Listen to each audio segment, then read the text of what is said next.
The gold mine, the government and the suspicious Indigenous cultural heritage claim. I'm not about to let this one go, I can tell you. This proposed gold mine near Blaney in New South Wales blocked because of an Indigenous heritage ban on its tailings dam. There's been a bit happening and I'll give you some exclusive insights in just a moment. But over the weekend, the Australian newspaper revealed a letter about the ban from cultural advisor Roy R.C. You've met him on this program. He wrote it to the Environment Minister Tanya Plibersek, and it said the Orange Local Aboriginal Land Council consulted the knowledge holder in regard to the intangible claims made, and he confirmed there is no basis for these claims. You and your advisors have rejected his advice and have disrespected a highly regarded Wiradjuri elder and knowledge holder. How dare you? Yeah, by listening to some other group, by listening to claims some Wiradjuri elders think have been fabricated, the minister not only turned her back on the accepted holders of cultural knowledge in that area, but she's insulted them. In the Senate last night, Shadow Minister for Indigenous Australians, Jacinta Nampijinpa-Price, called for the ban to be repealed. Some of the evidence that was initially included in the application, such as camp ovens and scar trees, were found upon survey by an expert engaged by the Orange Local Aboriginal Land Council to be inauthentic. Inauthenticity.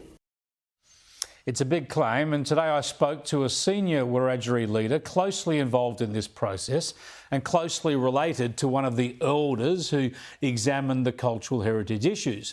And the Wiradjuri leader told me he was very concerned that the minister's taken the word of an outside group.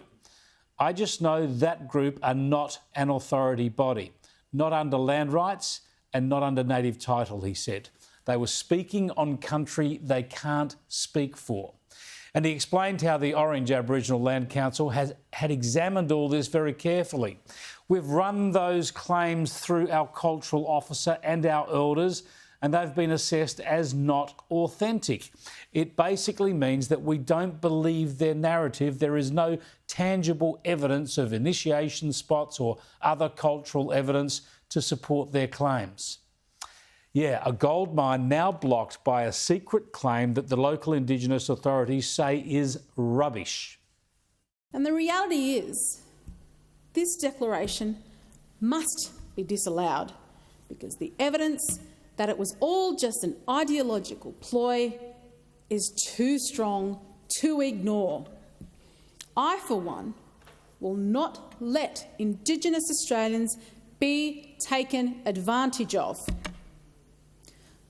I will not let them be used as weapons to further the agenda of this Albanese government. Yeah, strong words there from Jacinta Nampijinpa-Price, but Plibersek is not only in denial about the suspicions raised, she's also got the process completely upside down. What I certainly wouldn't do is do what those opposites seem to be doing, which is saying, we don't need to look at the evidence, we don't need to read the reports, we don't need to hear from the experts. We're just going to tick it off because we like the look of it. But it's Plibersek, it's the minister who's cherry-picked the evidence.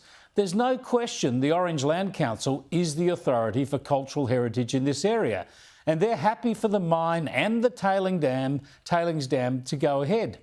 It's the minister who's overruled those Indigenous elders and chosen to listen to a group 50 kilometres away in Bathurst, some of them with tenuous links to the region, and who have come up with secretive claims that the local custodians dispute.